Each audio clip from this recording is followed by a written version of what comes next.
Católica, y entonces los personajes que allí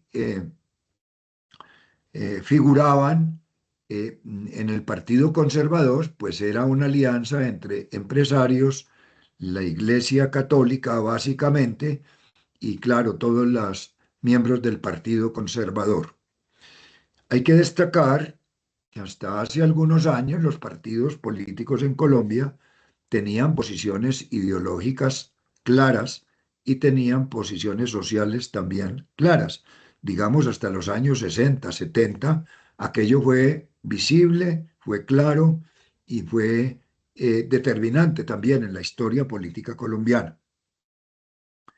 A raíz de todos estos hechos de la masacre de las bananeras y de todo el auge del gobierno liberal que volvió al poder, eh, el mismo Partido Liberal empezó a apoyar la creación de organizaciones sindicales y entendieron que la parte sindical representaba algo muy, muy importante para el crecimiento del Partido Liberal como tal.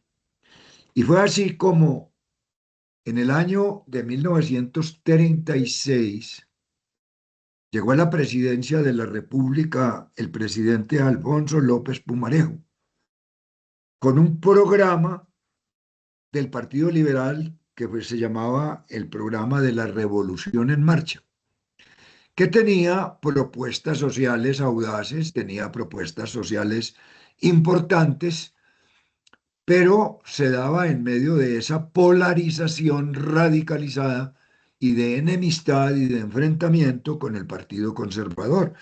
Era tan radical la confrontación entre los partidos políticos que eso fue lo que dio origen más adelante a la muerte de Jorge Eliezer Gaitán y a que se ocurriera lo que hemos conocido en la historia colombiana como la época de la violencia. En 1936, con el advenimiento de Alfonso López Miguelsen, el Partido Liberal decidió recoger todos los esfuerzos que había hecho durante los 6 años anteriores y, por iniciativa del Partido Liberal, decidieron organizar a todas las sindicatos y recoger todos los sindicatos que habían influenciado para crear en el país y fundaron en 1936 la primera central sindical colombiana, que fue la Confederación de Trabajadores de Colombia, la CTC, que aún existe en el día de hoy. Aquí hay que destacar que la CTC y esa organización nace no por iniciativa, ni por vocación, ni por convocatoria de los trabajadores, sino que la creación de esa sindical surge como producto de un trabajo de un partido político para conveniencia del partido político y como instrumento, según lo justificaban, para el desarrollo de las políticas sociales que pretendían y que querían hacer.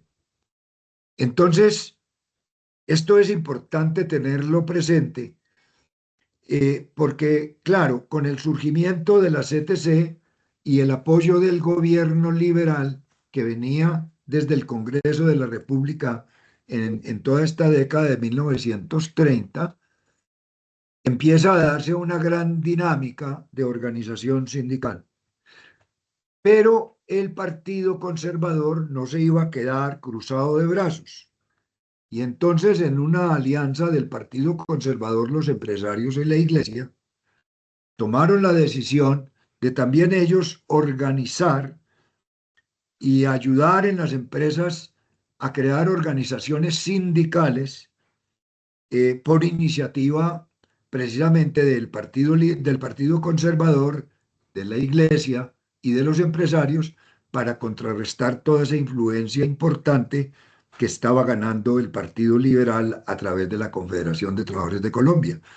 Sin ninguna duda, a partir del gobierno de López Pumarejo empezaron a darse las primeras políticas sociales y se empezó a legislar sobre política social. Ya para el año, de hecho, primera legislación laboral que existió en Colombia se hizo precisamente en el gobierno de López Pumarejo. Se hicieron se tomaron las primeras medidas de legislación laboral, de la regulación del trabajo, de establecer jornadas, del establecimiento de derechos a los trabajadores, lo cual redundó en el éxito que había tenido la CTC como instrumento creado con el Partido Liberal, con los fines de tipo social y con los fines de tipo político, desde luego, que les interesaban. Fue tan grande el éxito que ya eh, en el desarrollo histórico del país, en el año de 1944, en el gobierno de López Pumarejo terminó su periodo y fue reelegido nuevamente para un periodo que llegaba hasta 1946, de 1942 a 1946. Pero en el año de 1945 se presentó un escándalo gigantesco que ha sido conocido en la historia de Colombia y ustedes lo encontrarán en los textos de historia como el escándalo de Mamatoco. Mamatoco era un lustrabotas. eh, para esa época, pues ustedes saben, tenemos que contextualizarnos. En la época todo el mundo usaba corbata, aún en el campo. Uno veía campesinos tirando asadón de corbata, porque era la vestimenta que se acostumbraba y todo el mundo usaba sombrero, etcétera. Y era muy simpático ver en los pueblos a los campesinos de corbata y descalzos, pero tenían corbata. En el caso de Antioquia tenían corbata y tenían ruana también y sombrero. Bueno, pero en las grandes ciudades, en la ciudad como Bogotá, todo el mundo era cachaco, la corbata era un atuendo indispensable para todo el mundo. Y obviamente la gente se hacía lustrar los zapatos.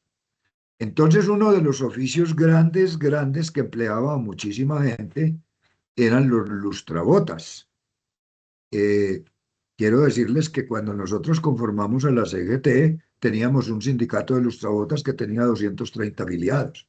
Y eran los lustrabotas de Medellín, que estaban todos instalados en la avenida La Playa, unos en Junín, los otros, otros en todo, en café que existiera en Medellín, existían dos o tres lustrabotas por cuenta del café para atender a los clientes y para todo esto. Los lustrabostas en esta época fueron un oficio que fue muy conocido y muy, inclusive muy reconocido y en el cual participaba mucha gente. Ahora de los lustrabotas quedan muy pocos. Yo creo que si acaso por ahí en la Avenida La Playa quedan cuatro o cinco lustrabotas por ahí, si es que los hay. Hasta hace algunos años los veíamos. Yo no sé si últimamente estarán, pero hasta hace poco existían. Obviamente, siendo el tema de lustrar los zapatos una actividad pues que comprometía a mucha gente, este señor Mamatoco era un lustrabotas que era el hombre que había conseguido ser el lustrabotas en el Congreso de la República, particularmente en el Senado. Había varios, pero este era un hombre muy folclórico, se había hecho amigo de todos los políticos, le hacía mandados a los políticos, era un hombre confianzudo, gracioso, que era amigo de todos y a todos los lustraba y entraba y salía por el Congreso de la República como Pedro por su casa. Mama Toco entró un día a la oficina del presidente del Senado de la República y entró sin tocar la puerta y como él acostumbraba siendo un hombre confianzudo, y sorprendió en la oficina del presidente del Senado a la esposa del presidente del Senado en algunas actitudes demasiado comprometedoras y amorosas con Alfonso López Miquelsen, que era el hijo del presidente de la República. Alfonso López Miquelsen después fue presidente en el año de 1974, fue presidente de la República de Colombia. Eh, pero en esta época, pues era el hijo del presidente y entonces Mamá Toco como se dice, los agarró con las manos en la masa. Mama Toco, a raíz de haber descubierto esta situación tan comprometedora, quiso ejercer un chantaje y empezó, al parecer, a extorsionar o a la señora o al hijo del presidente, Alfonso López. Pero Mama Toco le contó de esa historia a uno o dos senadores por allí de lo que había visto, porque pues, no podía dejar tampoco de ser chismoso ni podía manejar la discreción. El hecho concreto es que una semana después de este hallazgo, unos días después, muy poquitos días después, 5 o 6 días, Mama Toco fue encontrado muerto en el parque, eh, en uno de los parques de Teusaquillo, en Bogotá. Justamente es el parque donde estaba la CGT, la sede histórica de la CGT, en Bogotá. En ese parque fue encontrado el cadáver de Mama Toco. La muerte de Mama Toco generó no solamente consternación en el Congreso, sino que inmediatamente explotó el escándalo, porque él había alcanzado a contarle a algunos y entonces Laureano Gómez irrumpió en una sesión del Senado de la República con su voz de trueno. Laureano Gómez fue famoso por su voz de trueno, ya la llamaban la voz de trueno, y no solamente por su voz de trueno, sino porque era un gran orador y era el jefe de la oposición a nivel nacional contra el gobierno liberal. Y esa era una oposición muy radical y muy beligerante. Y entró preguntando en el Congreso que quién y por qué habían matado a Mama Toco. Y resultó imputado y resultó todo el escándalo y resultó acusado en ese escándalo como principal sospechoso el hijo del presidente de la República. En esa época los presidentes de la República ante un escándalo de esa magnitud no les quedaba, eran gente de mucha dignidad, era gente respetuosa, y cuando se suscitó ese escándalo, el presidente de la República renunció y ingresó al poder Alberto Lleras Camargo, que era el primer designado. A raíz de ese escándalo se fue el presidente López Pumarejo, asumió Alberto Lleras Camargo la presidencia de la República. Y desde luego, como era un año electoral, ese escándalo fue utilizado electoralmente y el Partido Liberal perdió el poder.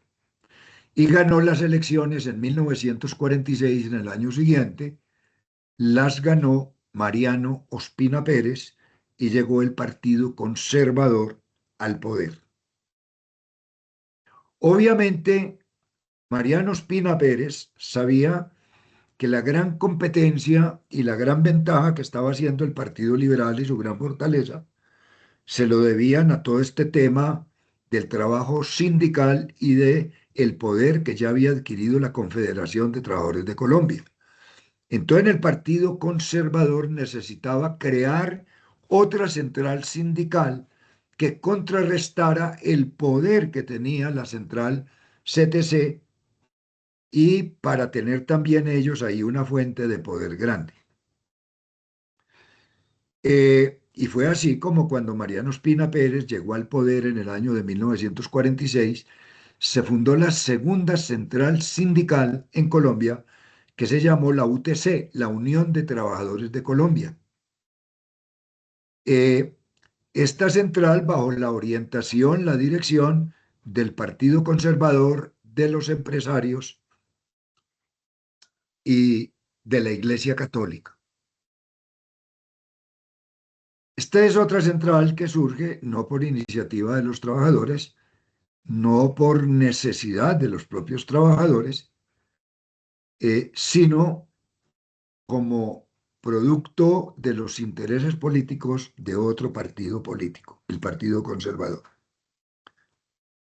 La Unión de Trabajadores de Colombia empezó a crecer también de manera muy grande porque todos los empresarios recibieron la orden tanto del partido como de la iglesia, de que debían hacer sindicatos en sus propias empresas.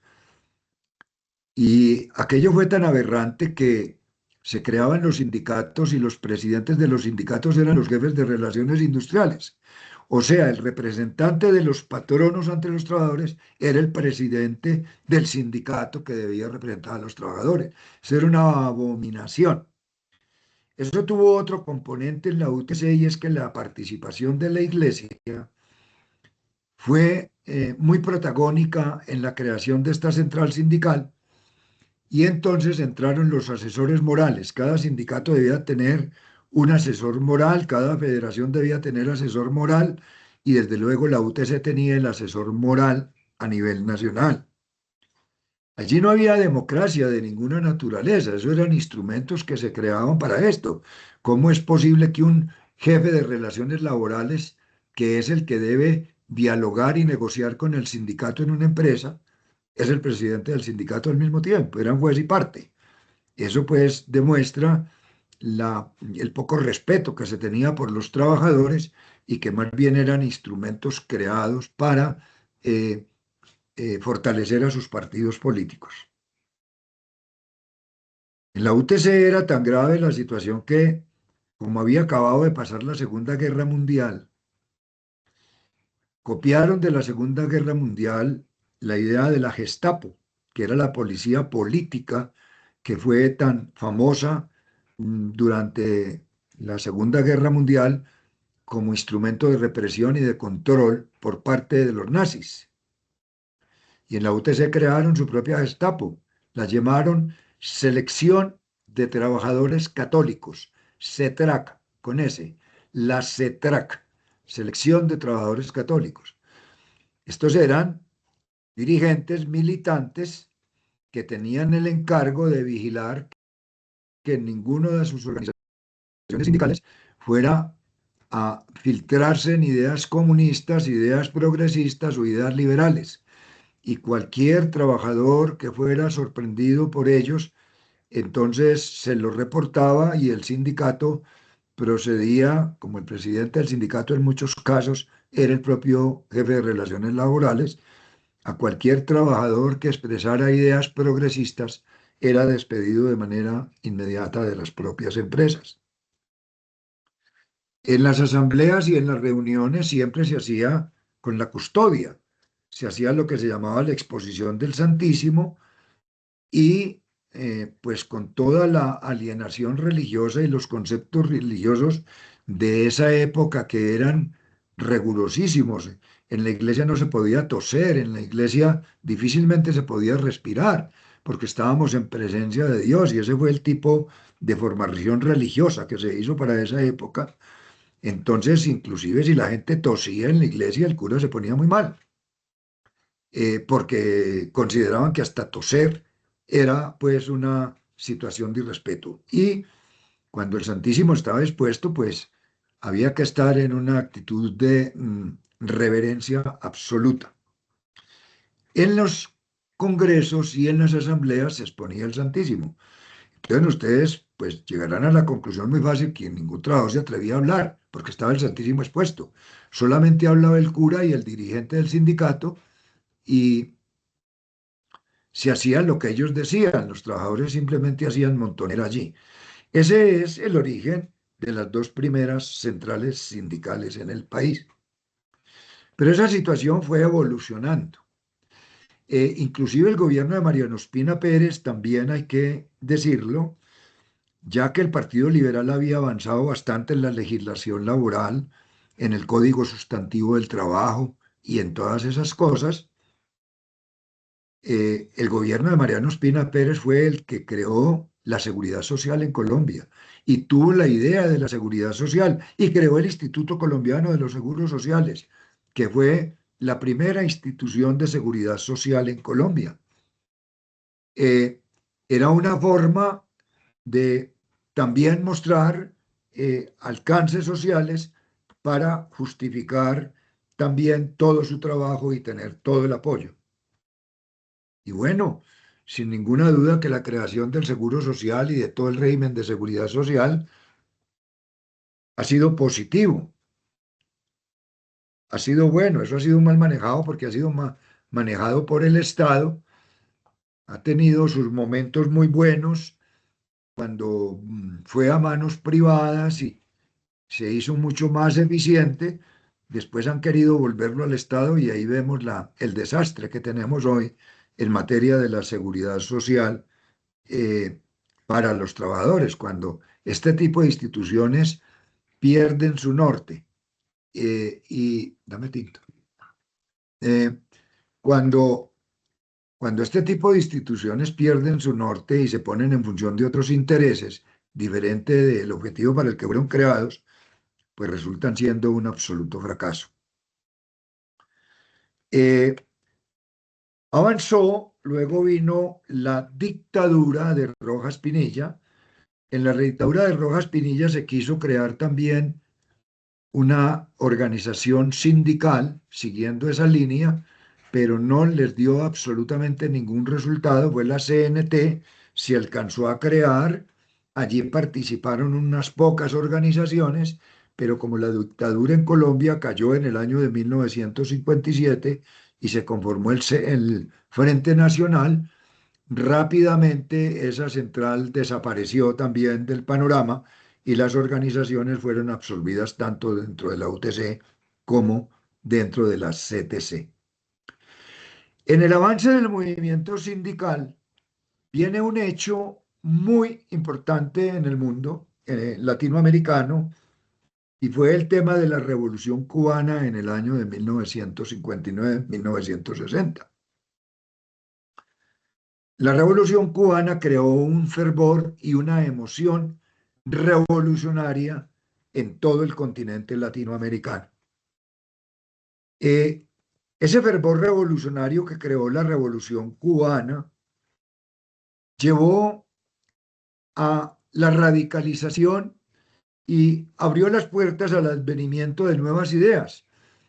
Tenemos que tener presente en el desarrollo de toda esta situación que el mundo vivía lo que se conoce como la Guerra Fría, que era la lucha por la hegemonía entre los Estados Unidos y la Unión Soviética, ambos buscando el control del mundo, los comunistas tratando de ganar influencia y de crecer en todas partes y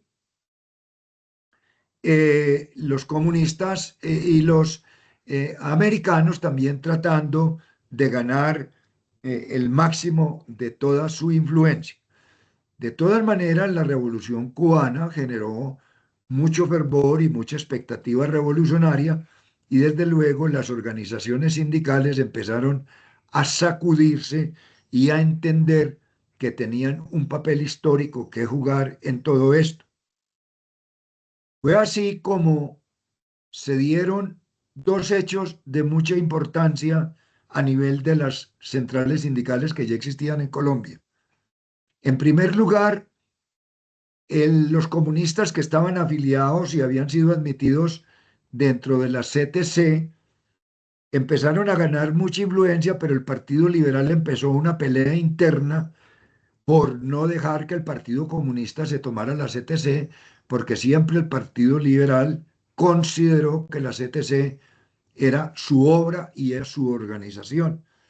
Esta puja llevó a que los comunistas fueran expulsados de la CTC en el año de 1963 y por lo tanto se fueron y crearon su propia organización sindical que se llamó la Confederación Sindical de Trabajadores de Colombia, la CSTC, que se creó en el año de 1964. Igualmente, se creó por los intereses de defender y bajo la dirección directa del Partido Comunista de Colombia.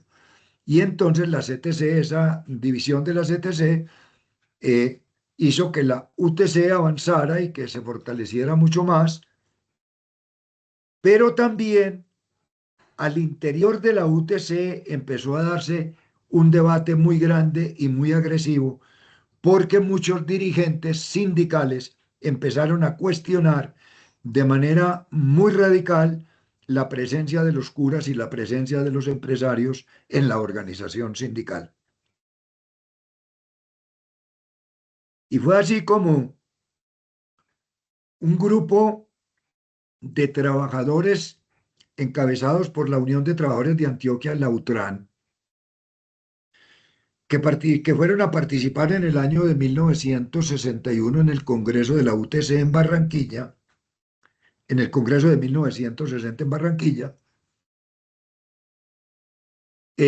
cuestionaron y dijeron que la Iglesia no podía seguir jugando ese papel siniestro que estaba jugando al interior de la organización y que los empresarios que hacían dentro de los sindicatos. Ellos desde antes venían dando la pelea y habían logrado ganar batallas grandes buscando que los empresarios salieran de la dirección de los sindicatos y que algunos sindicatos hubieran ganado bastante autonomía.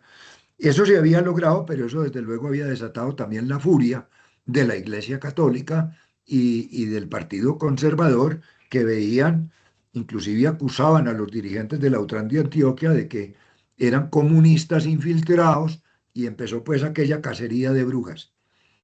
En el Congreso de Barranquilla,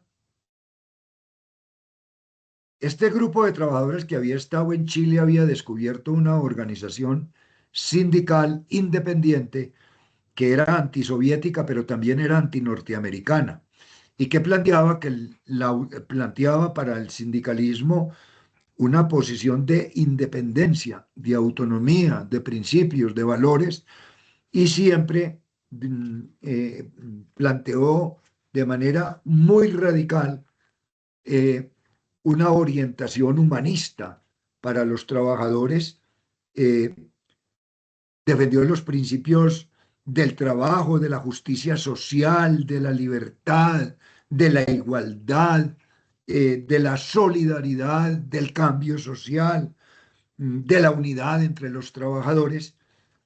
Entonces, esta central que se llamaba la Central Latinoamericana de Trabajadores, la CLAT, había emocionado mucho a estos dirigentes. Digo, este es el sindicalismo que de verdad debe imperar. El sindicalismo no tiene por qué estar manejado por partidos políticos, no tiene que estar manejado por curas, no tiene el sindicalismo por los únicos que tiene que estar manejado es por los propios dirigentes de los trabajadores. Y además debe ser pluralista. El que quiera ser católico, que sea católico, pero el que no quiera ser católico, que no sea católico. El que quiera militar en el Partido Liberal o en el Partido Conservador o no creer en los partidos o ser anarquista, tiene el derecho de serlo. Estos planteamientos impactaron mucho y ganaron mucho apoyo.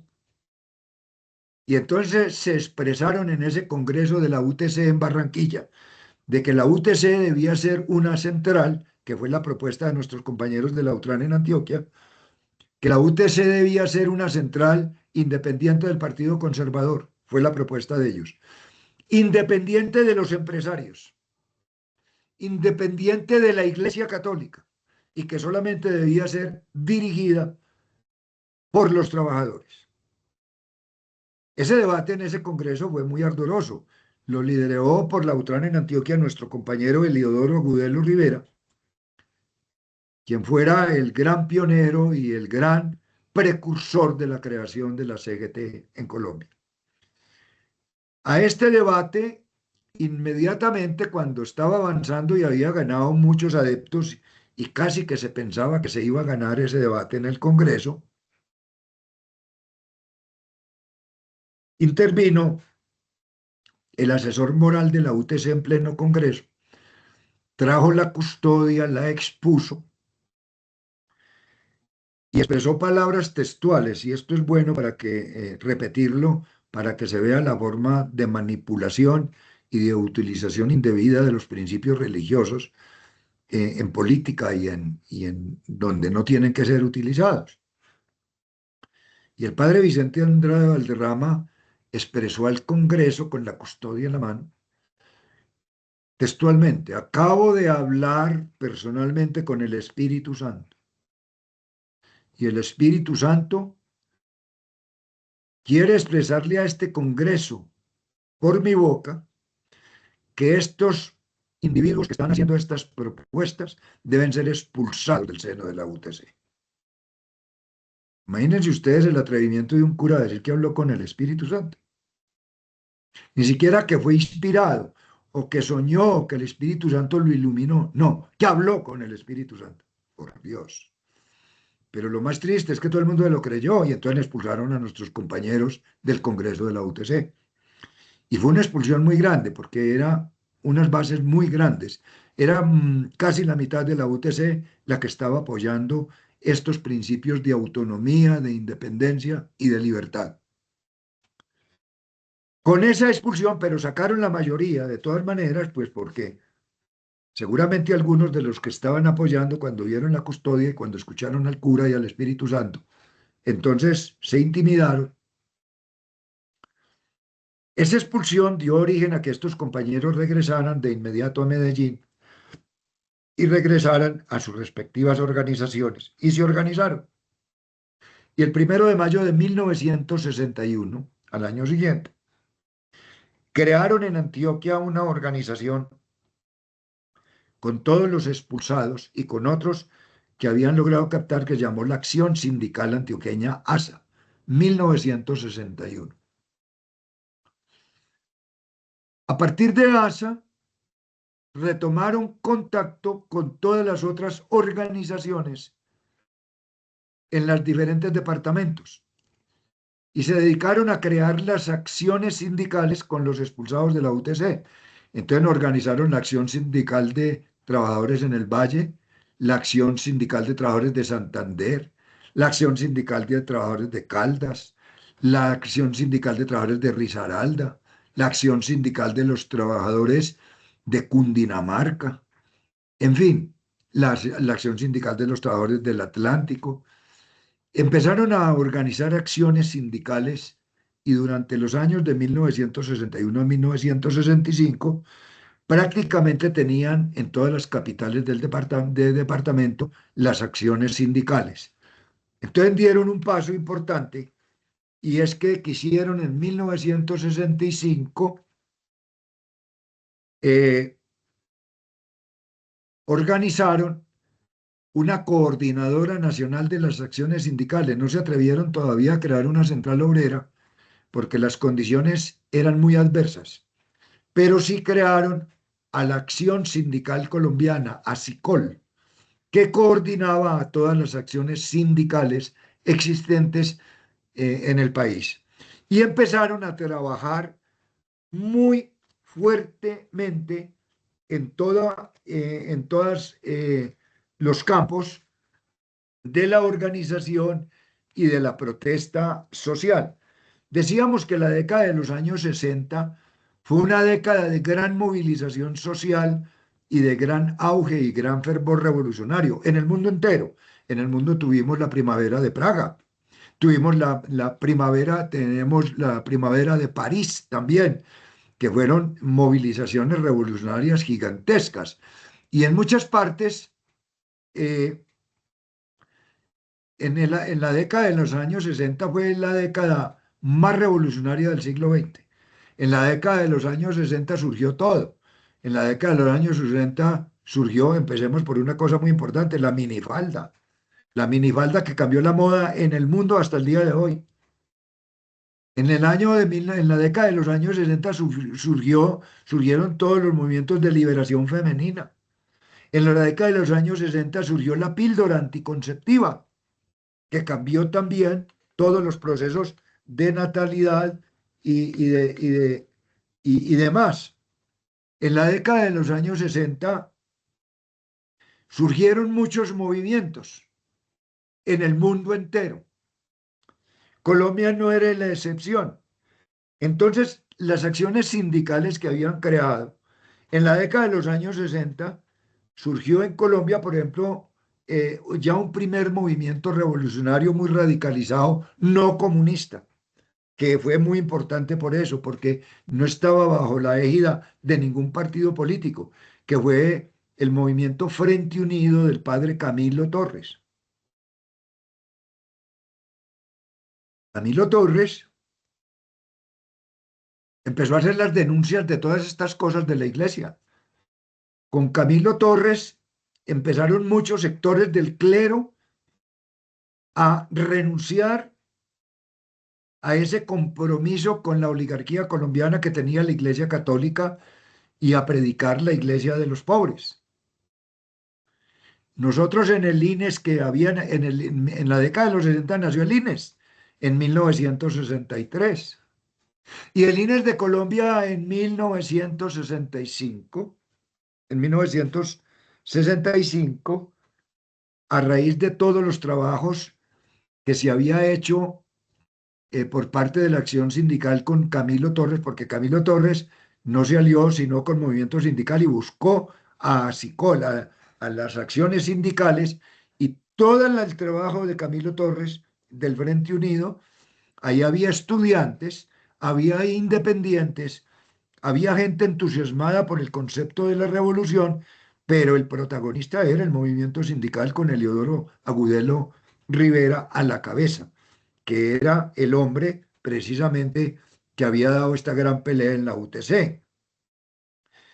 En la sede de ASA se le celebró en 1965, en 1964 se celebró el encuentro obrero estudiantil campesino en ASA, con el padre Camilo Torres dirigiéndolo. Y hubo grandes movilizaciones en Medellín y hubo grandes confrontaciones también con la fuerza pública y con la represión que se ejercía entonces contra este tipo de movimientos. Se creó ASICOL porque desafortunadamente después del obrero estudiantil campesino, uno de los temas que más se discutió allá era el camino a seguir en la lucha revolucionaria.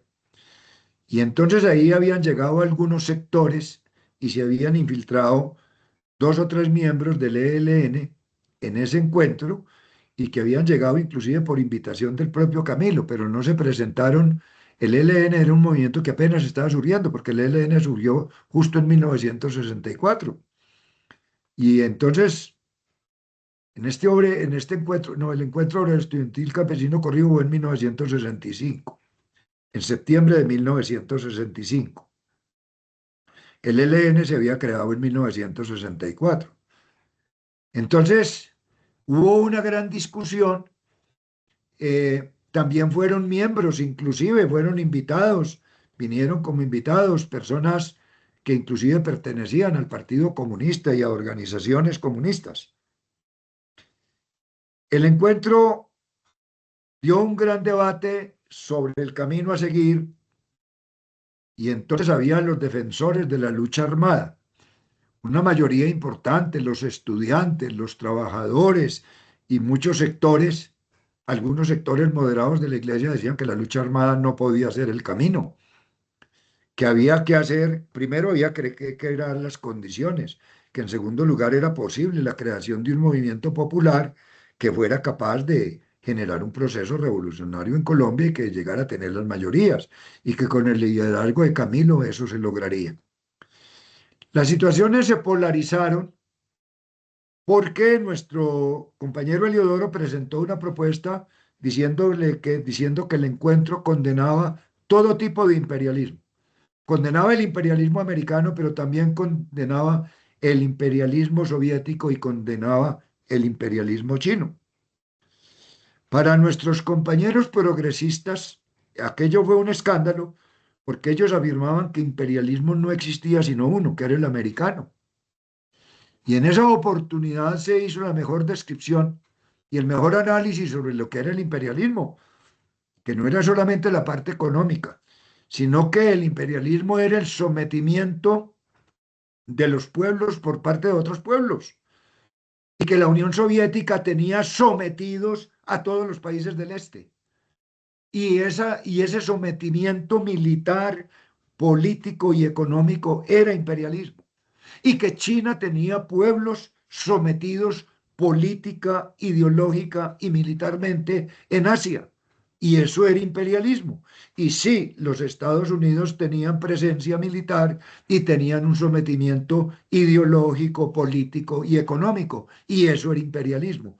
Que por eso había que condenar a todo tipo de imperialismo y que los pueblos debían ser libres, que los pueblos debían ser autónomos debían ser independientes y que esa era la verdadera lucha contra el imperialismo. Esta discusión rompió el evento, porque entonces los que eran afines o a los partidos comunistas o a la línea china se retiraron del evento. Los que eran partidarios de la lucha armada, que no fue aprobado, porque aún los comunistas en ese momento votaron en contra de la lucha armada, aunque ya las FARC también habían surgido, eh, pues apenas estaban en formación como movimientos liberales en el Tolima.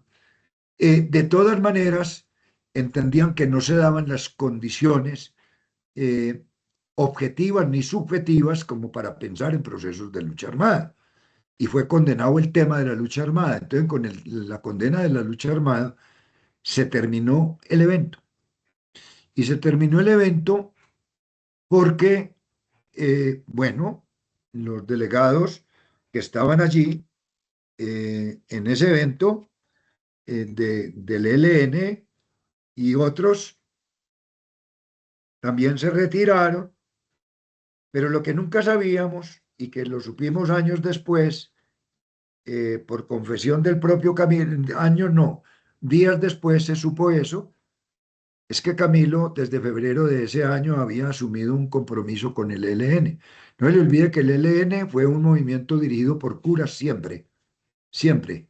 Hasta hace algunos años era un movimiento de curas y muchos participaban allá y el comandante en ese momento del ELN pues habían estado los hermanos Vázquez Castaño, pero ya había curas que eran los que tenían más influencia en ese movimiento.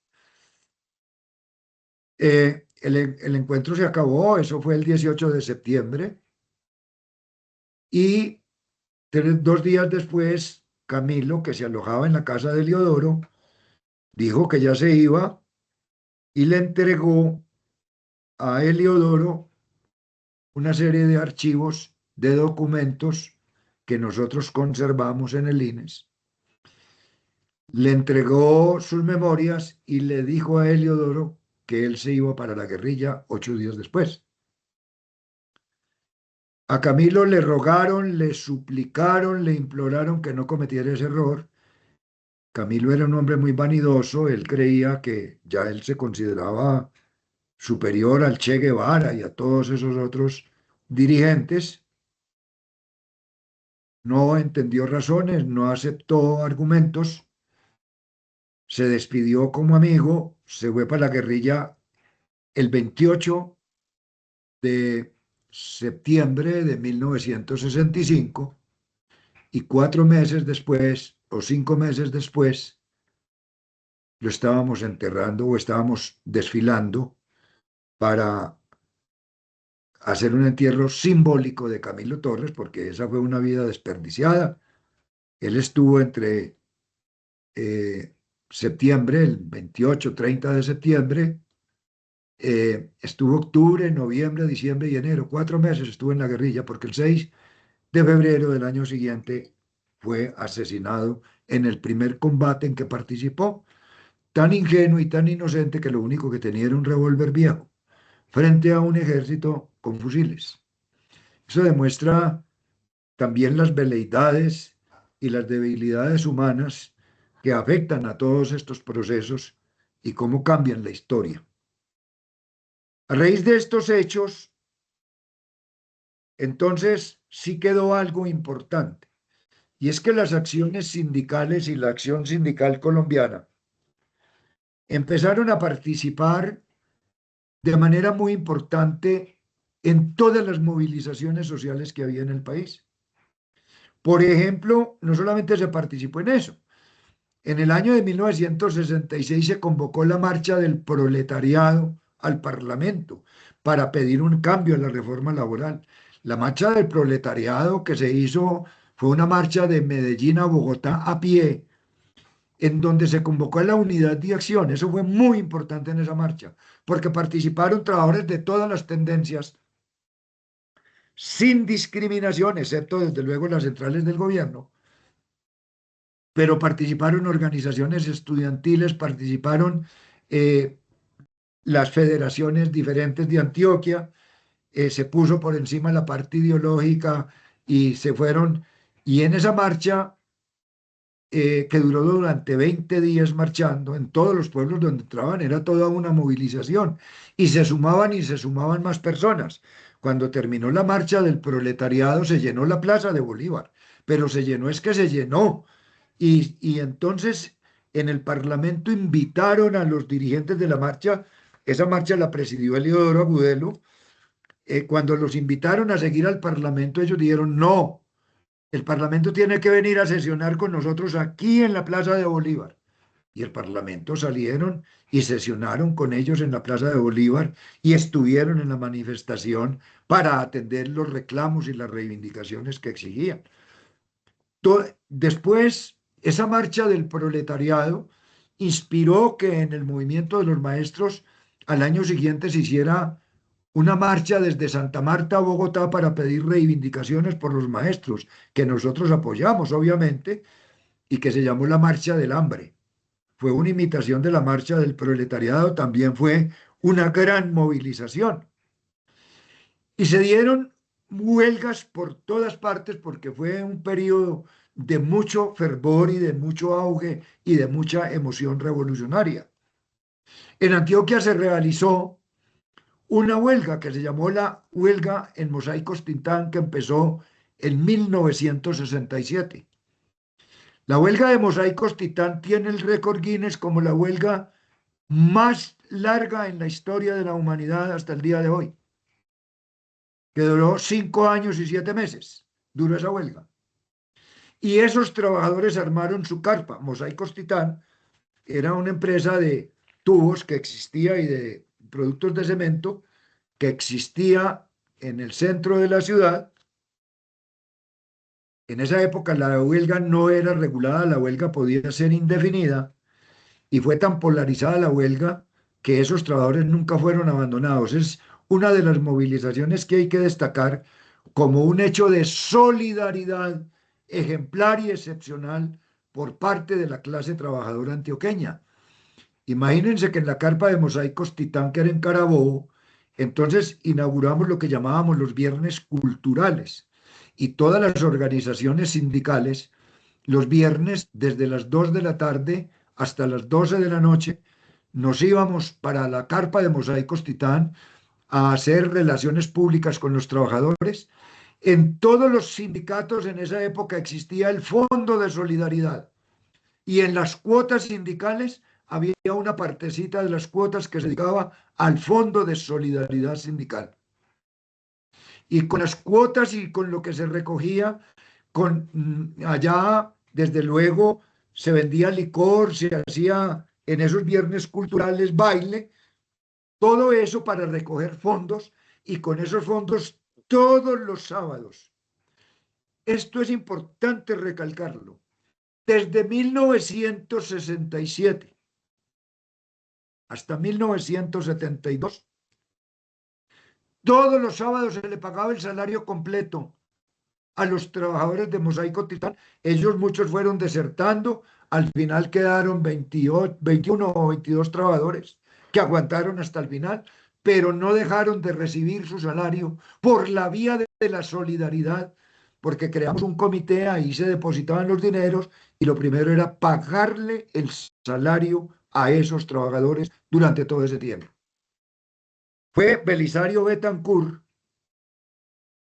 quien cuando llegó como ministro del Trabajo hizo la reglamentación de la huelga, recortó la huelga, la redujeron a 40 días y favorecieron a los patronos que ya habían saqueado la empresa y finalmente el gobierno terminó por intervenir. Los trabajadores, pues después de todo este agotamiento y de tanto tiempo, ya inclusive en la última semana le habían ofrecido, la estrategia del gobierno fue reubicar a varios de esos trabajadores con buenos puestos y buenas cosas y desapareció esa huelga. Pero fue un centro de movilización, fue un centro de convergencia, fue un centro de diálogo y de generar amistades en donde todos nosotros íbamos a esa huelga. Todos los viernes siempre era sagrado el viernes cultural para ir a la huelga de Mosaicos Titán. Yo lo destaco porque ese era una organización afiliada a SICOL, era una organización nuestra, era una huelga nuestra.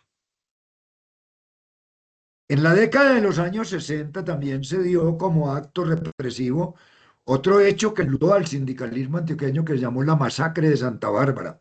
También los trabajadores de Cementos El Cairo fueron reprimidos violentamente por el señor Gómez Martínez, que era gobernador de Antioquia, eh, y hubo una matazón muy grande de trabajadores. Esta masacre de Santa Bárbara fue otro de los motivos de radicalización. Hubo una confrontación permanente también por parte de nuestro movimiento con la Iglesia Católica, porque denunciamos todas estas prácticas de la Iglesia y se abrió un debate social muy amplio que creemos que le ayudó y hoy algunos de los sacerdotes lo han reconocido, fue favorable para el cambio que tuvo que hacer la Iglesia, porque hay que reconocer que la Iglesia Católica cambió su actitud y cambió su compromiso. Bastantes años después, pero lo hizo. Eh, Aquí la iglesia, la diócesis, la arquidiócesis de Medellín creó un programa que llamaba la Hora Católica Arquidiocesana.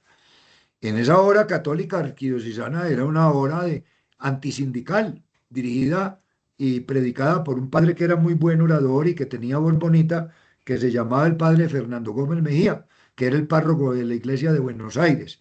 Entonces, como era un gran predicador y además era un hombre anticomunista y antisindicalista furibundo por todas estas confrontaciones que empezaron desde el Congreso de Barranquilla y que se mantuvieron, tuvimos con ese cura y con todos ellos una posición de confrontación muy grande.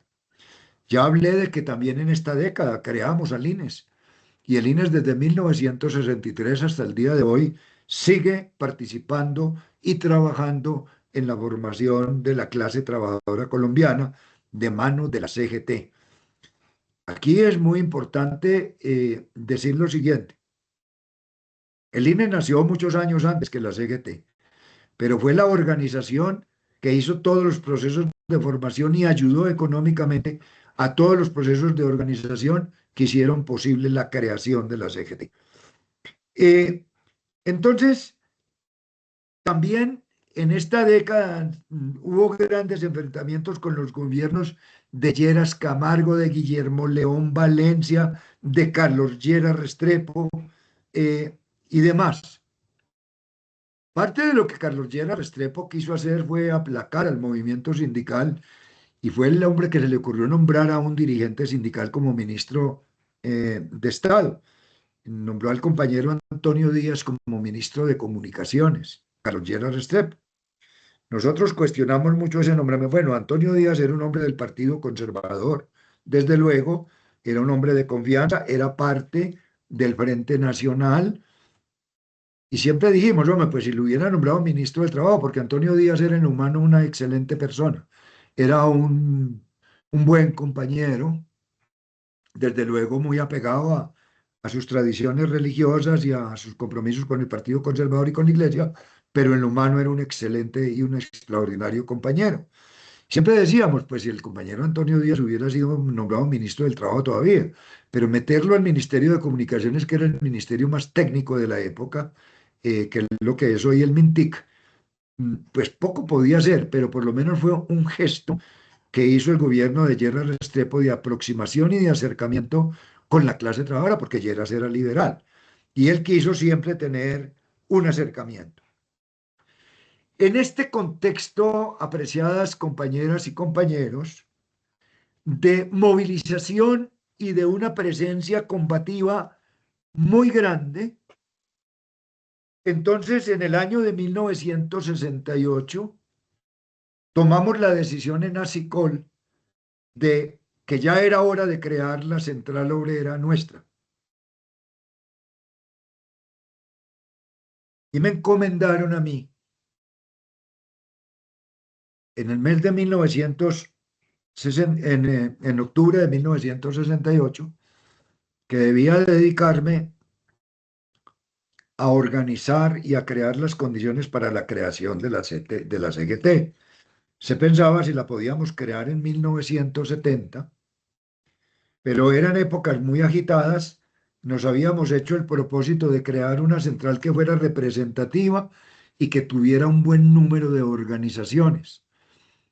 Además, yo era en ese momento el vicepresidente también de la Federación Colombiana de Educadores FECODE y presidente del Sindicato de los Maestros de Antioquia, de ADIDA, que teníamos bastante influencia en muchas organizaciones sindicales. Entonces dijimos, hombre, vamos a hacer un trabajo nacional para aproximar el mayor número de organizaciones y no creemos una central aquí con 80 o 90 sindicatos. Creemos una organización siquiera mínimo, pagámonos la meta de 200 organizaciones para crear a la CGT y que sea una organización que entre a ser respetada, porque es que el sindicalismo en esa época ya era muy numeroso. La UTC era una organización que tenía 400 o 500 organizaciones afiliadas y la CTC tenía, pues la CTC sí había venido mucho a menos, pero tenía bastantes organizaciones afiliadas y la CSTC también tenía muchas organizaciones afiliadas. Y había que ver que nosotros entrábamos a irrumpir como una central sindical totalmente diferente de las otras. Primero, porque iba a ser una central creada por iniciativa de los trabajadores. Iba a ser la primera central que se creaba por iniciativa y por vocación de la clase trabajadora, no por iniciativa de un partido político de la Iglesia, como habían sido las demás, porque las otras tres, todas tres se debían a partidos políticos, la una al Partido Liberal, la otra al Partido Conservador y la CSTC al Partido Comunista. Nosotros no íbamos con ningún tipo de partido. Íbamos bajo estos principios y valores y entendíamos que para ocupar un espacio en un mundo monopolizado sindicalmente necesitábamos tener representatividad y si no nos iban a asfixiar. Es bueno explicar que para esa época, pues como no existía la Constitución del 71, el gobierno daba o no daba las personerías jurídicas. La represión sindical era total. No queríamos que las organizaciones que nos acompañaran en este proyecto de crear a la CGT fueran a ser reprimidas por sus propios empresarios y no queríamos pagar un alto costo político por la vía de la represión. Entonces teníamos que salir con una central muy bien estructurada. Trabajamos con algunas organizaciones de maestros entre 1968 y 1969, en el 70, dijimos que no había las condiciones, pero para 1971 ya habíamos logrado tener las metas mínimas que queríamos en cuanto al número de organizaciones para la conformación, de tener las federaciones que queríamos tener, más de 20 federaciones, era nuestra meta, tener organizaciones de sindicatos nacionales, y teníamos 6 sindicatos nacionales, teníamos federación también de trabajadores estatales, que era muy importante tener federación de trabajadores estatales, y tener todas las organizaciones sindicales. Gracias a este trabajo arduo que se hizo, con el apoyo del INES, con el apoyo de la Central Latinoamericana de Trabajadores, entonces tomamos la decisión y convocamos al Congreso de Fundación el 1 de mayo de 1971 en la sede de la Acción Sindical Antioqueña y de ASICOL ASA, que en esa época era en el Parque del Cementerio de San Pedro, en Medellín. Esa sede fue demolida porque por ahí pasa el metro, pero fue una sede que marcó hitos grandes en la historia, porque allá era el centro de convergencia de todos los procesos unitarios y de toda eh, esta actividad y de toda esta movilización de la clase trabajadora. En 1971 entonces nace la CGT y nace, como lo hemos dicho, para servir a la clase trabajadora. Nace por iniciativa de los propios trabajadores, lo cual nos hacía diferentes a las demás centrales sindicales. Es de anotar que ya para 1971 la UTC y la CTC se habían puesto de acuerdo y se habían afiliado a las centrales internacionales del sindicalismo norteamericano, o sea, a la ORIT en América Latina y a la CIOLS a nivel mundial, que eran las centrales que los apoyaban. Por su parte, la CSTC era afiliada a la CEPUSTAL, que era la coordinadora del Partido Comunista Sindical a nivel del continente latinoamericano, y era afiliada a la Federación Sindical Mundial, donde se aglutinaban todas las organizaciones de filiación comunista en el mundo y siguen estando ahí porque la FCM todavía existe, ya muy menguada, como lo veremos más adelante, pero todavía existe. La CGT nace y se afilia a la Central Latinoamericana de Trabajadores, la CLAT, organización precisamente inspirada en el humanismo cristiano, inspirada en todos los valores eh, fundamentales humanistas como el trabajo, como la justicia social, la libertad, la igualdad, la lealtad, la solidaridad, a la que hemos considerado que es la madre y es la esencia de la organización sindical. El hecho de que nosotros hoy estemos aquí hablando en este momento y de que estemos repasando esta historia y de que ustedes la estén escuchando es un acto de solidaridad. El hecho de que ustedes estén en un sindicato, eso es un acto de solidaridad, porque nos unimos para resolver conjuntamente y ser solidarios.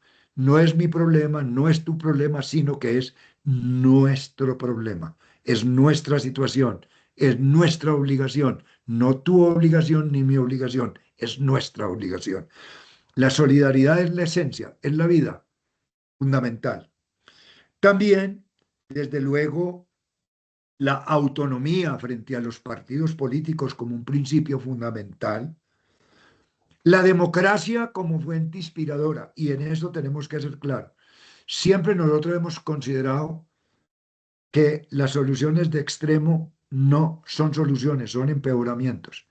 Somos enemigos de cualquier tipo de dictadura, dictadura de derecha, de izquierda, la dictadura del proletariado, la que sea. Lo que se llame dictadura no es válido para nosotros como clase trabajadora.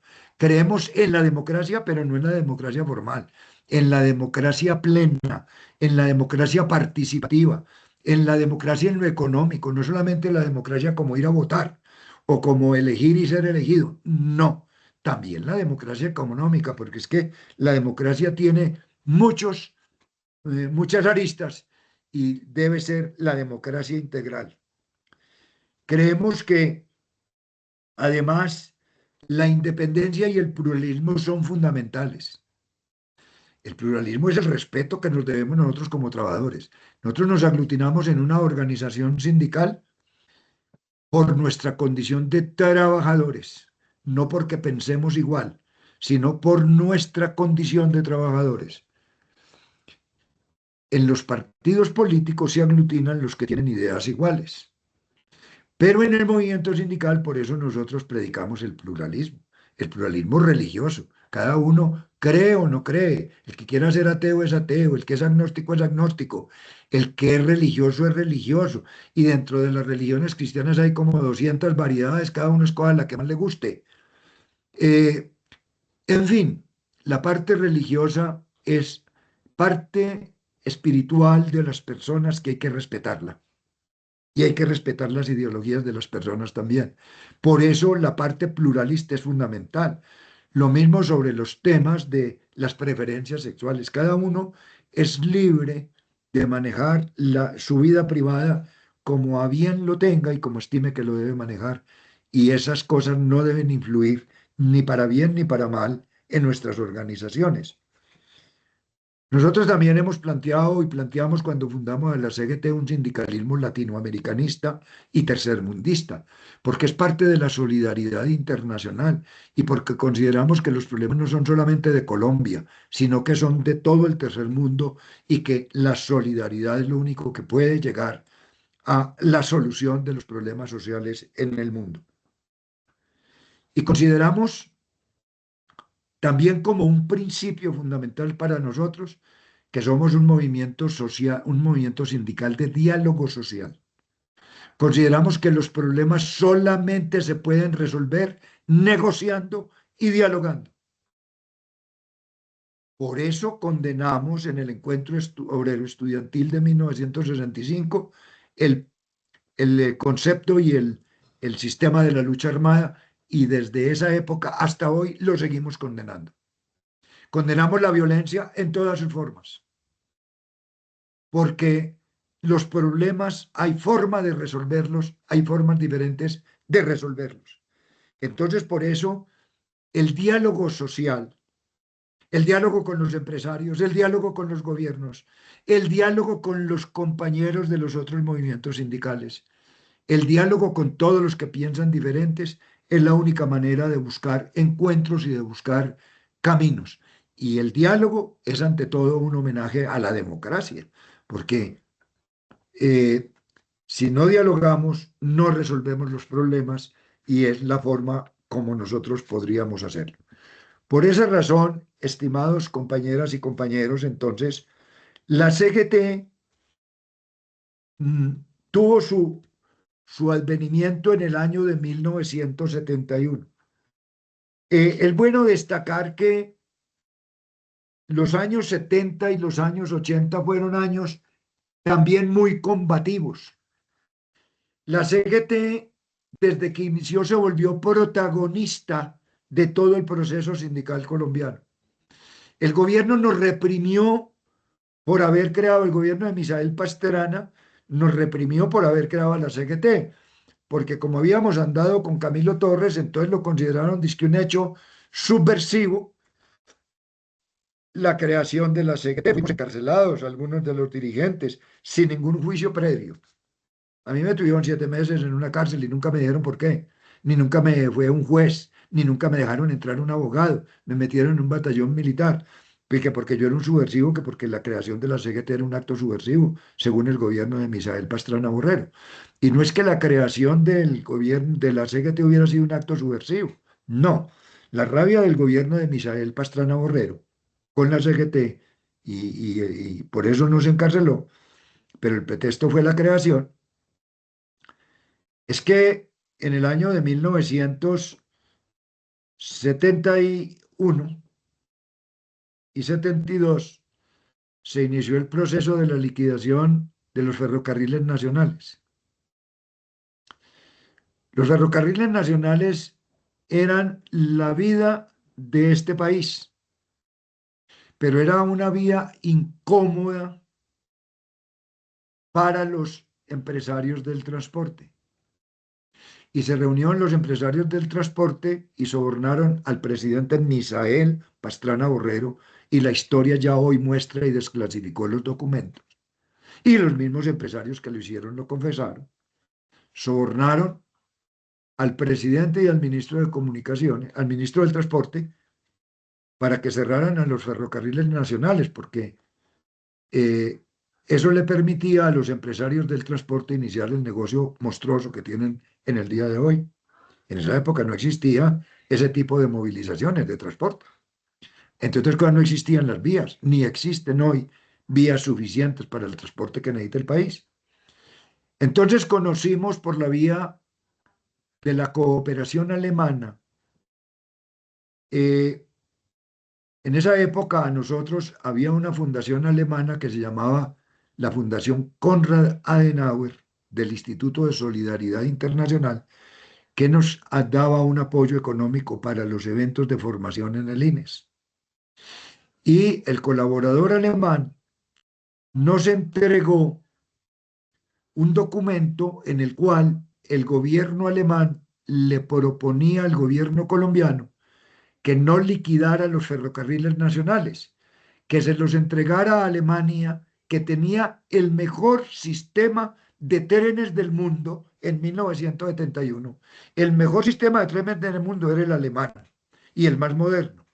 Y ellos pidieron que le entregaran los ferrocarriles nacionales en comodato, que ellos asumían la carga laboral de los ferrocarriles nacionales, toda la carga laboral, para que los trabajadores no fueran despedidos. Pedían un comodato por 50 años. Se comprometían a que ya no fueran a transformarlos, de manera que hacían primero la doble carrilera, porque Los ferrocarriles nuestros eran de una sola carrilera. Esto lo hacían doble para que pudieran ir trenes que iban y venían.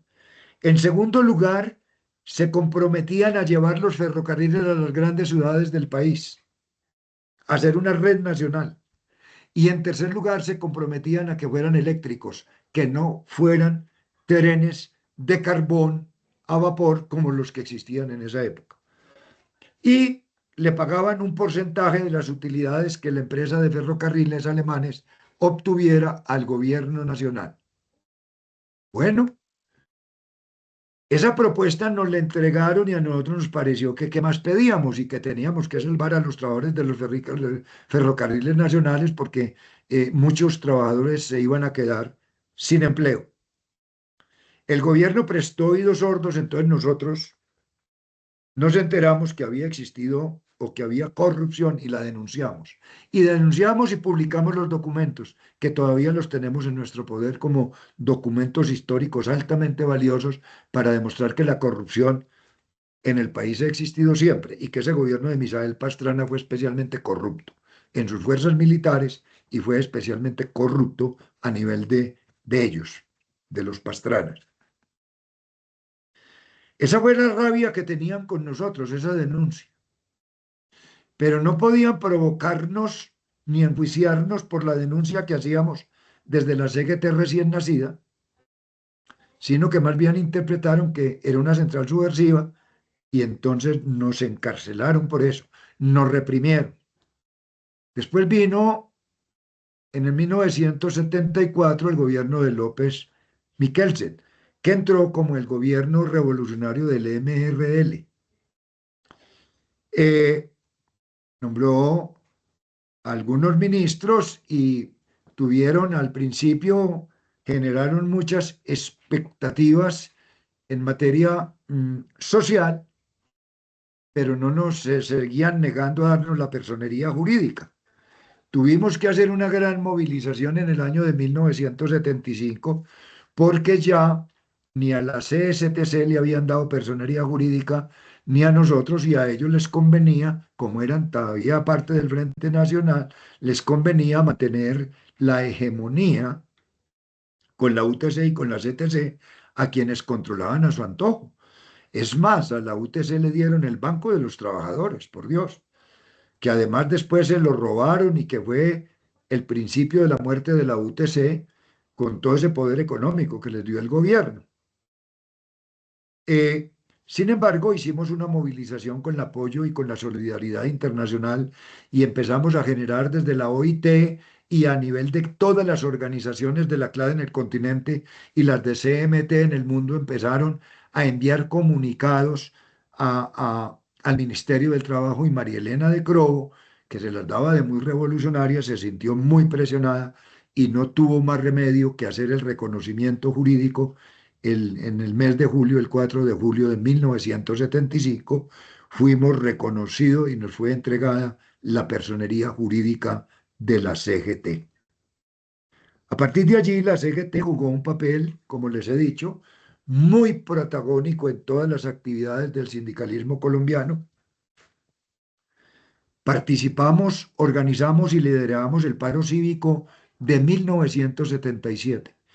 El paro cívico de 1977 contra el propio gobierno de López, porque el gobierno de López empezó hablando de revolución y terminó proponiendo una reforma que le quitaba todas las reivindicaciones a la clase trabajadora bajo el pretexto que eso eran chucherías y avalorios.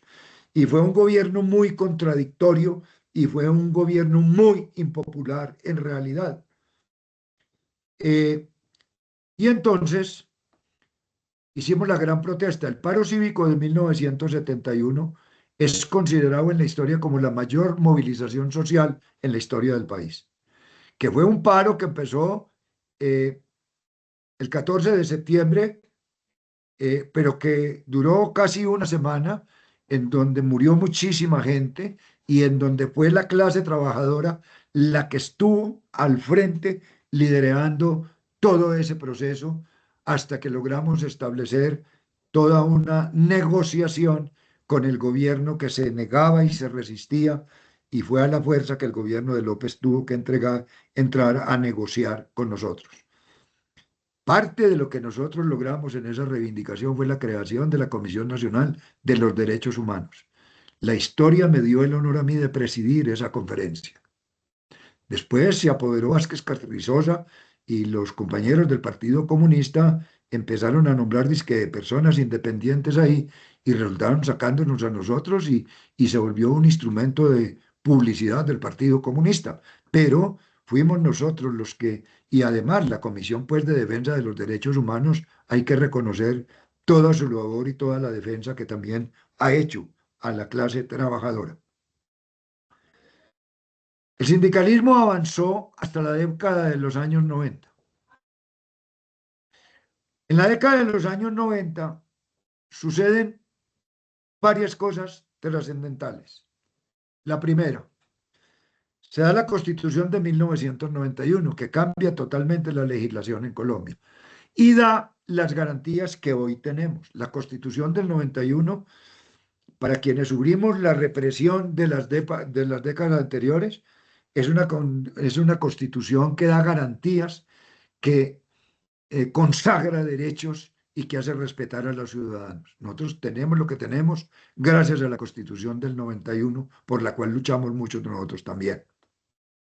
En la década de los años 90, también en el mundo se da el advenimiento del neoliberalismo y cambian las reglas de juego en la producción mundial. Y entonces aparece la internacionalización de la economía. Y con la internacionalización de la economía se abren las fronteras, se acaba el proteccionismo, se diversifica la producción. Muchas de nuestras empresas se van a producir a otras partes, las americanas se van a producir a China y cambia en términos generales la economía en el mundo. No sé si me están escuchando, compañeros. Ah, bueno, porque es que me escuchan. Sí, señor. Bueno, es que vi aquí un cambio en la pantalla y creo que es que está por acabarse. Bueno, este advenimiento de la economía en el mundo, de la internacionalización de la economía, cambia las reglas de juego. Y el movimiento sindical es el primero que sufre un gran impacto. Empiezan en el caso de Colombia, desaparecen entre el año 90 y el año 2000 o 2005 más de 5.000 empresas. Y empiezan a desaparecer organizaciones sindicales por todas partes. Y empieza a cambiar del modelo de producción industrial a un modelo de venta de servicios. Y se transforma la empresa, se transforma la economía, se transforma la producción. El movimiento sindical sufre ese gran impacto, pero por la Constitución del 91 surge un nuevo movimiento sindical importante. Y es que organizaciones que no podían, que tenían prohibido por ley, todas las organizaciones del Estado hasta el 91 tenían prohibido hacer sindicatos. Podían hacer sindicatos de trabajadores de base, pero no podían hacer organizaciones sindicales. Yo recuerdo mucho que cuando nosotros íbamos a proponerle a los jueces, a los médicos, nos silbaban y nos insultábamos porque les proponíamos que hicieran sindicatos. A la gente de la rama de la justicia, a los agentes de trabajadores del Estado. A partir de la Constitución del 91 que pudieron hacerlo, hoy nosotros nos encontramos con un movimiento sindical en donde el sector de la industria, el sector de la producción es una minoría que no llega al 10%. En el movimiento sindical colombiano en el día de hoy, el 90% son o empresas, organizaciones prestadoras de servicios o empleados públicos y trabajadores oficiales. Ya el sindicalismo de industria es una gran minoría, porque desaparecieron mucha parte de las industrias. Pero además con el advenimiento de la economía, vinieron todas las reformas que se hicieron para facilitar la tercerización laboral, porque muchas empresas alegaron siempre que su mayor costo de producción era el costo laboral y que con las organizaciones sindicales y las reivindicaciones que se tenían no eran viables. Por eso se tenían que ir a producir a otras partes. Nosotros vemos cómo Arturo Calle, por ejemplo, un textilero importante en el país y que tenía una empresa grande, apenas le hablaron de que le iban a hacer sindicato, se llevó toda su producción para China y cerró las factorías. La industria en nuestro país era la industria manufacturera, la industria textil. Hoy no queda ninguna organización de la industria textil. Queda la de fabricato y ya la están liquidando. Todas esas empresas fueron desapareciendo progresivamente. Y llegamos al sindicalismo que tenemos en el día de hoy, que es un sindicalismo ya no de tanta confrontación como lo fue el nuestro, sino que es un sindicalismo más bien de concertación y ahora le viene al movimiento sindical colombiano unas situaciones bastante difíciles porque los políticos se han apuntalado en un crecimiento desmesurado del Estado.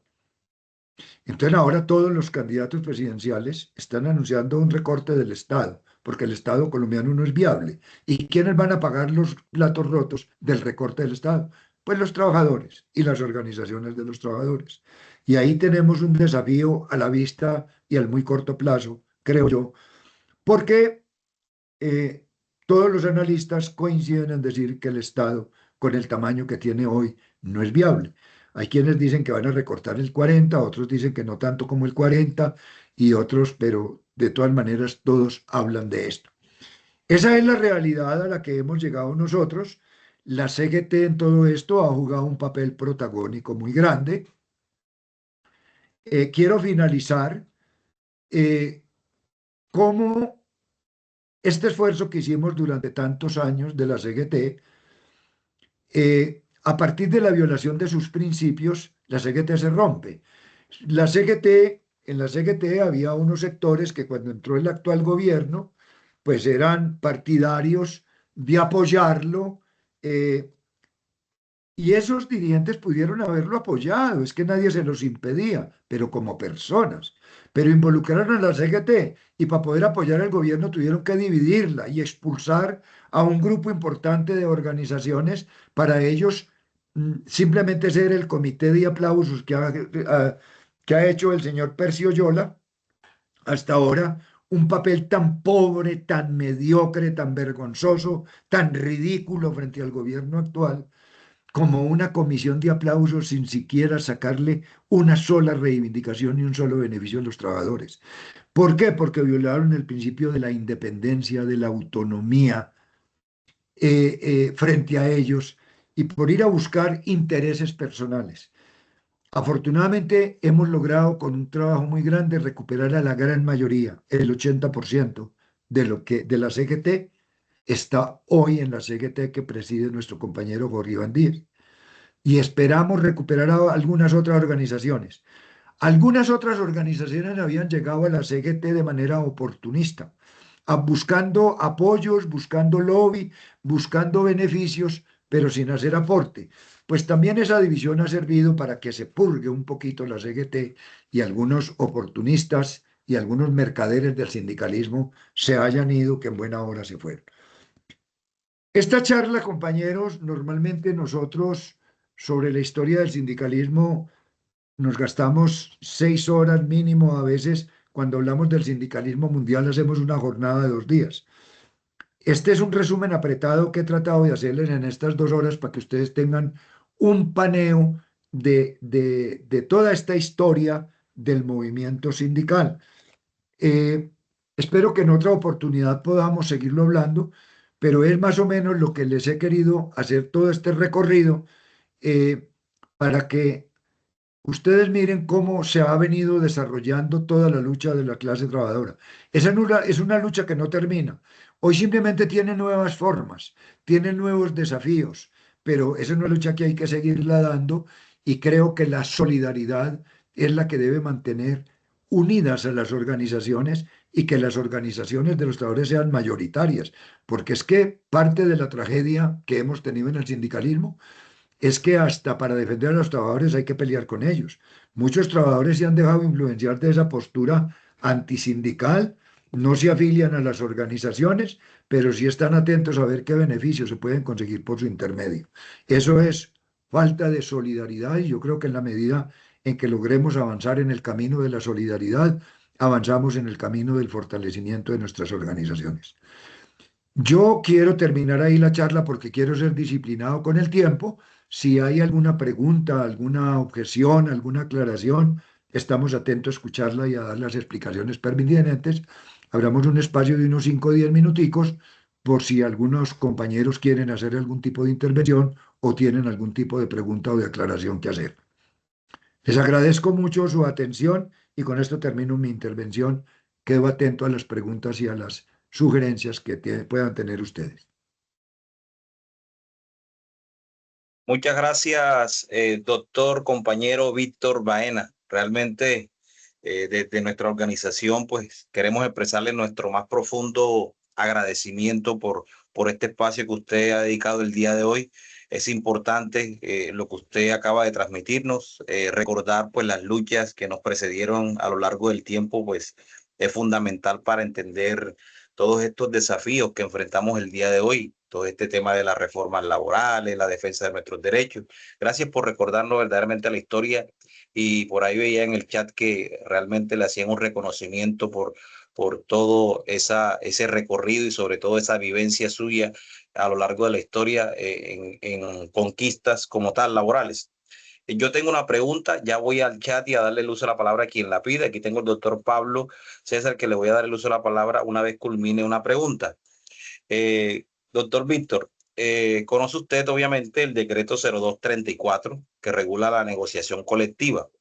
¿Qué apreciación le merece a usted la expedición de este acto, de este decreto, ya que a consideración de algunos es limitante para el tema de la negociación colectiva y afecta directamente a las organizaciones sindicales? Bueno, ese decreto 234, pero además todo el proyecto de reforma laboral que se ha manejado durante este gobierno, la reforma laboral que manejó este gobierno desde el principio fue una reforma laboral que se hizo para el movimiento sindical sin el movimiento sindical. No invitaron a una concertación, a un diálogo, a hacer aportes, a la identificación de los temas sensibles en materia laboral, sino que esto lo hicieron con un criterio eminentemente politiquero. Algunos compañeros de la CUT, algunos compañeros, mejor dicho, la gente del comité de aplausos del gobierno. En ambas, tanto en la reforma como en este decreto, que es una consecuencia de la fallida reforma, se ha buscado crear una hegemonía sindical. Eso es visible.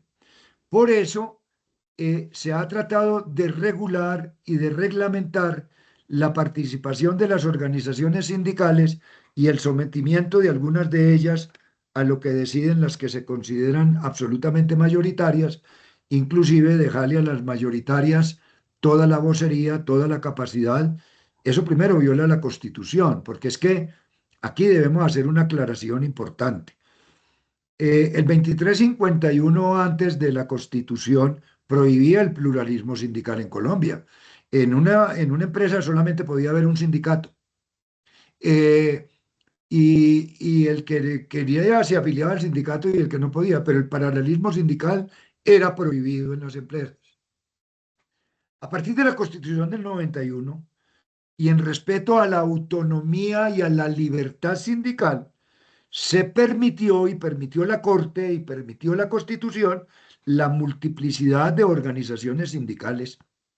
Eso lo tendríamos que discutir entre los sindicalistas si eso es bueno o es malo, pero hay un hecho real. Hay empresas y hay organizaciones donde hay diferente tipo de organizaciones sindicales.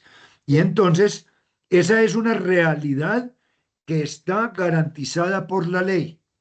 Y esas organizaciones todas tienen capacidad de negociación y todas han tenido una capacidad de representación y existen en función de la libertad sindical. Llegar ahora con vías de reglamentación por la vía de ese decreto y de la reforma laboral a crear lo que se denunció como el unicato, eso viola la libertad sindical.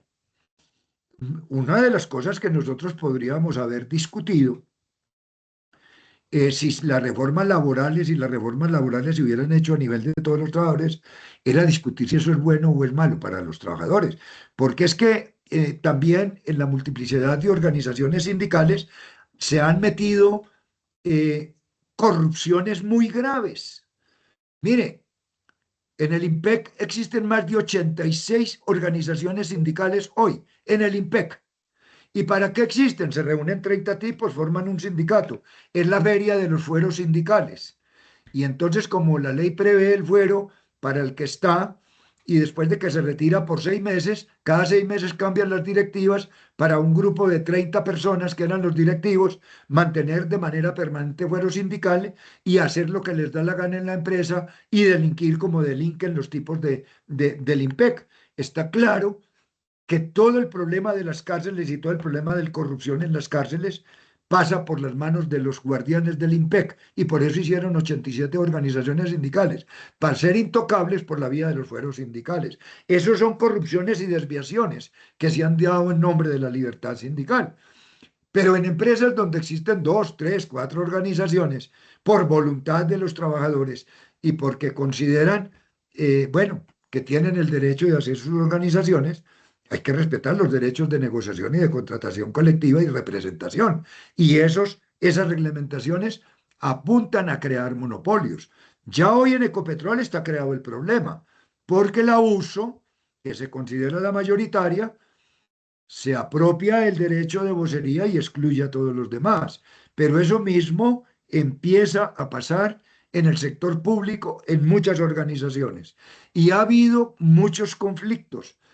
El año pasado que se hizo la negociación del sector estatal, se hizo en la mayor parte del sector estatal, pero hubo sectores que apenas pudieron hacer la negociación este año, cuando el Consejo de Estado falló reconociendo la representatividad de algunas de esas organizaciones que habían sido excluidas en el proceso de negociación.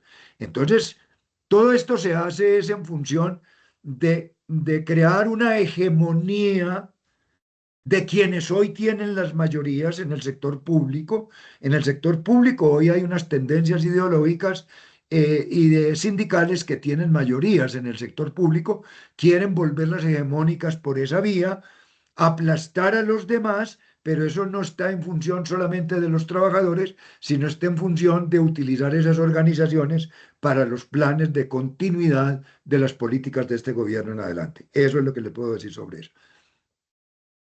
Gracias, compañero Víctor. El doctor Pablo César tiene habilitado el micrófono para hacer su pregunta.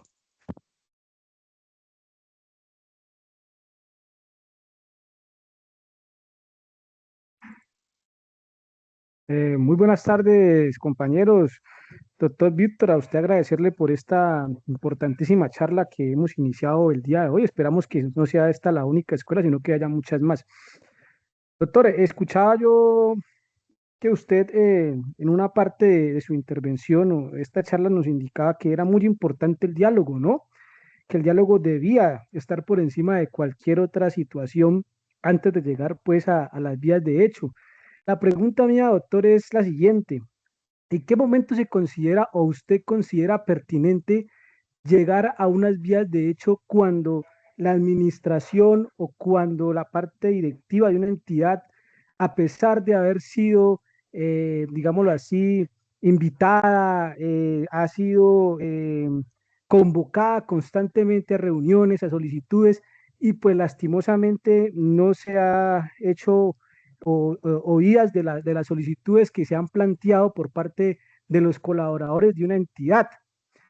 Esto lo digo, doctores, por cuanto compañeros, y aquí sí quiero hacer una referencia a la comunicación del sindicato el día de hoy, Sidefan, en horas de la mañana, cuando nos informa que no vamos a hacer presencia del paro programado por Sintra Bienestar, la otra organización del Instituto Colombiano de Bienestar Familiar, bajo algunos argumentos que yo no comparto. Entonces, doctor Víctor, sí quisiera saber en qué momento considera usted que debemos entrar a esas vías de hecho. Muchas gracias, compañeros. Muchas gracias, doctor Víctor.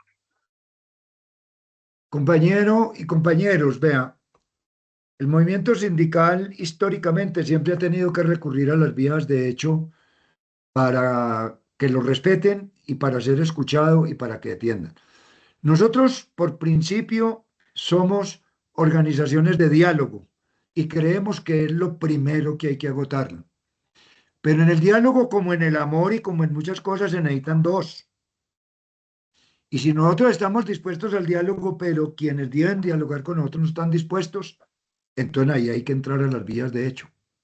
Y las vías de hecho es el paro y es la protesta y es todo lo que nosotros podamos hacer. Nosotros, compadre nuestros, no logramos la solución de los problemas.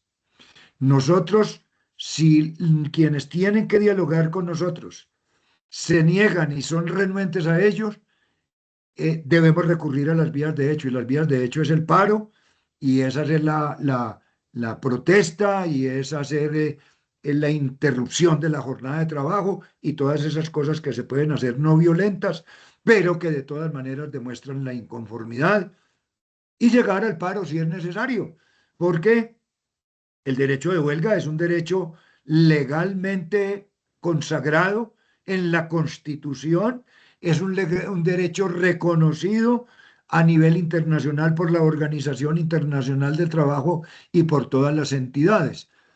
Depende de nosotros como directivos decidir cuándo están dadas las condiciones para hacerlo. Primero, hay que mantener cuando uno va a recurrir a las vías de hecho, debe contar y debe tener como presupuesto fundamental que va a tener el apoyo de todos los compañeros. Para poder tener el apoyo de todos los compañeros tienen que estar muy bien informados. Y lo primero que uno hace como dirigente es informarlos y decirles, miren lo que está pasando, miren lo que nos va a pasar, miren cómo se va a deteriorar esta cosa. Si no actuamos, bueno, porque es que esas situaciones de hecho, como muchos de los funcionarios no entran por mérito, sino que entran por roscas políticas, por influencias políticas, por cuotas políticas, les importa un carajo lo que pase dentro de la institución y les importa un carajo lo que pasa con las personas de la institución. De manera que les resumo en esto. Ustedes evalúan el conflicto, informan a sus bases ampliamente y hay procesos para ir diciendo a la administración, mire, necesitamos dialogar, necesitamos arreglar, necesitamos solución. Y si no quieren, estamos dispuestos a llegar a las vías de hecho. Y se llega a las vías de hecho. Y a las vías de hecho se llega cuando las directivas consideren que es necesario porque ven que ya la contraparte no acepta. Pero nosotros no podemos ser unos pacifistas, también se los digo claramente, nosotros no podemos ser unos pacifistas de que por no crear inconvenientes, o que por no crear problemas, pues nos vamos a aguantar. No, los derechos de los trabajadores se defienden sí o sí, y si no, no tiene razón de ser la organización.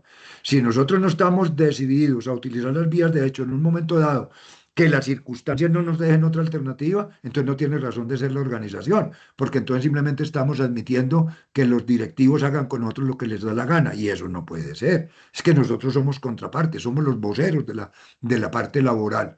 De manera que espero que te quede claro con eso. Ustedes evalúan la situación y a las vías, primero hay que asegurarse de contar con el apoyo y que la gente de la base nos apoye. Pero una vez que tengamos a la gente informada y que la gente nos apoye, vamos a las vías de hecho, el meeting, la paralización, el cierre y la huelga si es del caso. Ya en esa parte, Jorge Iván y los compañeros que están en toda la parte organizativa les darán a ustedes toda la asesoría, toda la capacitación y todo el acompañamiento, porque es que las vías de hecho no son solamente con las personas de su organización, sino que deben también convocar a la solidaridad de las otras organizaciones que van a ayudarles a ustedes en esas vías de hecho. También la Confederación tiene espacios abiertos y puede hacer lobby ante entidades para escalar. Si hay un conflicto, por ejemplo, en una organización en Antioquia, pues la Confederación tiene la posibilidad de escalar al nivel nacional, pues agotamos todas esas vías de ir donde los jefes de los de aquí a que los pongan en orden y a que atiendan, o organizar el conflicto a nivel nacional. Pero las vías, de hecho, es algo a lo que no pueden renunciar las organizaciones de los trabajadores y que deben hacerlo en el momento en que ya la contraparte no nos deje más alternativa. Y cuando hagamos de las vías de hecho, debemos ser igualmente enérgicos, contundentes y radicales hasta que se les respeten los derechos a los trabajadores y se consigan las reivindicaciones que nos proponemos. Eso es lo que te puedo decir y es lo que históricamente hemos hecho. Gracias, compañero Víctor. Tengo una pregunta en el chat del doctor Germán. Él manifiesta si a su criterio, si es conveniente un cese de actividades, un paro, a portas de un cambio de gobierno. No importa que estemos en vísperas porque no tenemos garantizado que el nuevo gobierno, no, los problemas hay que resolverlos ya. Y mejor que el gobierno que entra encuentre el conflicto. Si el problema existe hoy, hay que enfrentarlo hoy. Porque nosotros no quiere decir que el problema va a desaparecer con el nuevo gobierno. Ya, antes mucho mejor, si es que hay un problema de directivos atropelladores y de conflictos y de violación de derechos ahora, para que cuando entre el nuevo gobierno sepa el que entra recibiendo un problema que debe resolver. A mí no me parece imprudente hacerlo, aunque estemos a puertas de que el gobierno se acabe, porque la institución sigue. El que se ve es el gobierno, pues la institución sigue y nosotros somos de la institución y tenemos que tener la solución ahora en este momento que necesitamos hacerlo. Bueno, compañero Víctor, en este momento pues ya no tenemos más preguntas. Queremos ser respetuosos con su tiempo, con el tiempo de los compañeros que aquí se han conectado, reiterarles nuestro agradecimiento y manifestarles a cada uno de nuestros afiliados y los comparecientes a este espacio que la política de la Junta Directiva Nacional es precisamente seguir trabajando en estos espacios de formación, porque realmente son de mucha utilidad. El día de hoy, pues, el doctor Víctor nos dio una cátedra de historia del sindicalismo y seguiremos con nuestra confederación, la CGT, en búsqueda de estas capacitaciones que obviamente nos van a servir mucho en nuestro quehacer y en nuestra lucha sindical. Doctor Víctor, agradecido en nombre de la Junta Directiva Nacional de CIDEFAN y en especial de la doctora Marcela Guerrero Bustamante, nuestra presidenta, queremos extenderle nuestro agradecimiento sincero a usted. Muy bien, compañeros, ha sido con mucho cariño y si la situación se agrava y tenemos que hacer una reunión, especialmente para planificar ya vías de hecho y paro nacional, cuenten con mi colaboración y con mi participación eh, para evaluar las situaciones y para tomar las decisiones que haya que tomar. En todo lo que yo les pueda servir, estoy siempre a sus órdenes, compañeras, compañeros, y un abrazo muy fraternal y cuenten con el apoyo mío, el del INES y el de la CGT. Muchas gracias. Agradecemos su disposición, doctor. Entonces, compañeros, todos agradecidos con la comparecencia, el tiempo que han dedicado el día de hoy y hasta una próxima oportunidad. Un abrazo a todos. Buena tarde.